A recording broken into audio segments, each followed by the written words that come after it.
Hey guys, and welcome back. In this video we are going to be talking about the functional groups known as aldehydes and ketones. Okay, so these are functional groups which contain a carbonyl in them. Okay, so a carbonyl is a carbon with a double bond to an oxygen, and it's present in several different functional groups, and it's probably one of, I would say, probably the most versatile functional groups, or part of a functional group rather, that you can actually get in organic chemistry. Okay, so in a ketone, you have a carbonyl with 2 OR groups, and in an aldehyde, you have at least 1 hydrogen attached to the carbon.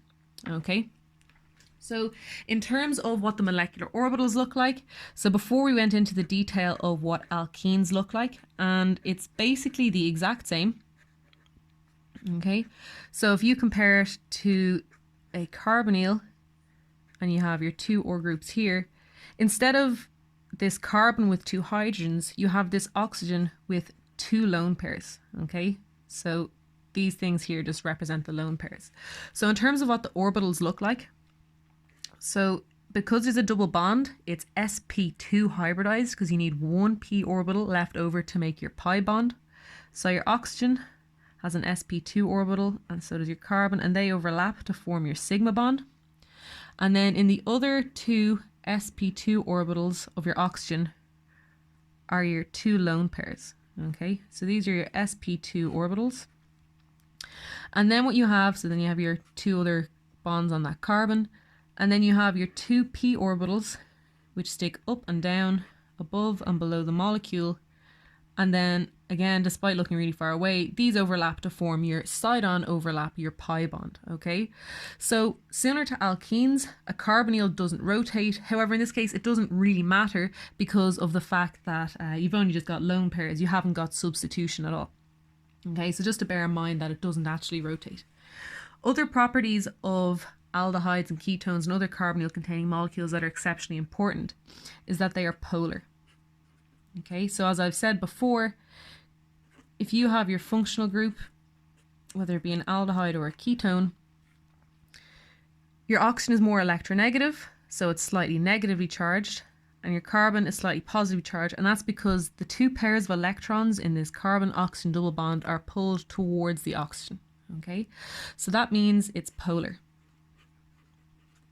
Okay, and what that also means is that small ones, so small molecular weight compounds, are water soluble. Okay, so an example of that would be acetone. So that's this molecule here. Okay, so it's usually used as nail polish remover, or if you've got particularly sensitive skin, you might use an ester instead.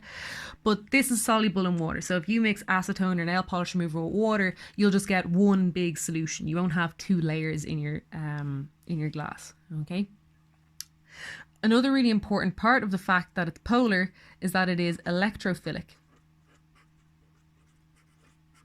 So as we said before, even though oxygen has 2 lone pairs, it's very electronegative, so it doesn't like to donate those lone pairs to form another bond. So this is not nucleophilic. Even though you have negative charges, the oxygen, apart from very special cases and different types of functional groups where you have ketones and you've got other OR groups here, this oxygen generally does not do any attacking ever. Okay, what happens is it's electrophilic at the carbon. Okay, so that means nucleophiles, things that have lone pairs or negative charges or a pi bond, they can attack this carbon.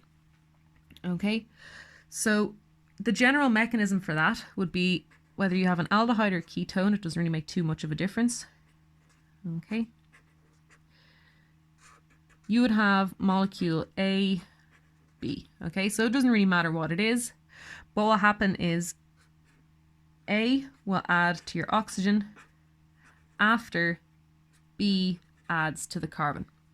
Okay, so in terms of the mechanism, what that would mean is, for example, if you had some nucleophile, okay, so let's say B is your nucleophile. Actually, you know what, just to be clear, we're going to say Nu minus, okay? So whichever part of this AB molecule is nucleophilic, that's going to attack your carbon. So it has a negative charge and it attacks the carbon. So remember the way the arrows are drawn, they start at where the electrons are and they finish right on the carbon that you're attacking. but carbon cannot have 5 bonds, so it has 1, 2, 3, 4 bonds at the moment. So you have to break an old bond. Oh, sorry, I pushed that up. So you're going to break the weakest bond, and because sigma bonds are head-on overlaps, they're quite strong, but pi bonds are only side-on overlaps, so they're quite weak. So you're going to break the double bond, and the electrons are going to end up back on the oxygen. And it's really important, again, to show the electrons came from the double bond and they end up on the oxygen. So then what you end up with is this molecule here. Okay, and again, it's really important to remember that when we started in this side, there was one negative charge. So you have to remember to put a negative charge on your oxygen, because before it used to share 2 electrons with a carbon, but now it has both of those electrons to itself, and that's why it has a negative charge. Okay, so then the next thing that will happen, usually after you do the reaction, what you'll do is, yes, I keep on leaving the page down too low. Sorry about that. So after the nucleophile attacks, you break the double bond and you end up with a negative charge in the oxygen. So then usually after you do a reaction like this, what you'll do is you'll actually mix whatever your reaction mixture is, whatever the solvent is, you'll mix it up with maybe a little bit of acid and water. So you'll have H+, you'll have protons floating around next to your alkoxide, and the negative charge of the oxygen will attack the hydrogen. So then what you'll end up with is this. So overall what you've done is, so if this was AB is equal to NuH, okay, actually I'll draw that the other way around, HNu, just so it matches what I've drawn here, okay. Overall, you're adding something to both of the atoms in the carbonyl, okay. Now the most common example of that possibly is the addition of H2.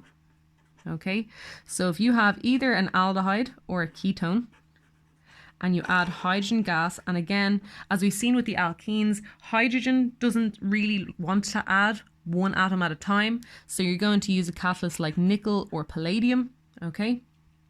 And what will happen is you'll add 1 hydrogen to the oxygen and you'll add 1 hydrogen to the carbon, okay? So when you do it with the ketone, you end up with a secondary alcohol. So this carbon has 2 OR groups on it, so this is a secondary alcohol.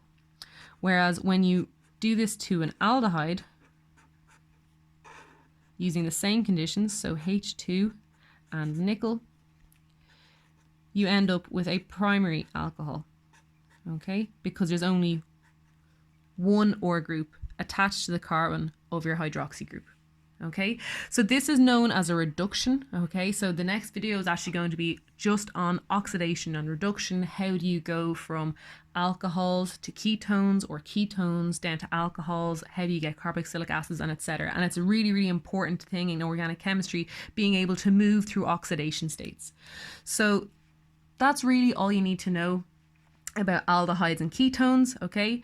So because they're polar, they can accept hydrogen bonds, but because they don't have an OH themselves, they cannot donate hydrogen bonds. So this means they have lower boiling points than alcohols.